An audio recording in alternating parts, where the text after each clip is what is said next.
మనిషి మెదడులో electronic chip అమర్చే ప్రయోగాల్లో మరొక కీలక అడుగు పడింది. తొలిసారిగా ఓ వ్యక్తికి విజయవంతంగా చిప్ అమర్చినట్లు న్యూరాలింక్ వ్యవస్థాపకుడు ఎలాన్ మస్క్ వెల్లడించారు. ఆ వ్యక్తి ప్రస్తుతం వేగంగా కోలుకున్నట్లు చెప్పారు.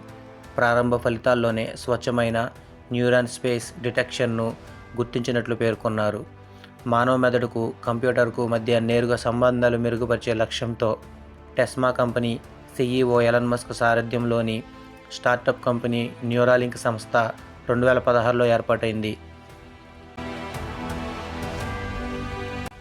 మానవ శక్తి సామర్థ్యాలను బలోపేతం చేయడం సహా వంటి వ్యాధులను నివారించడమే దీని లక్ష్యమని ఎలాన్ మస్క్ తెలిపారు.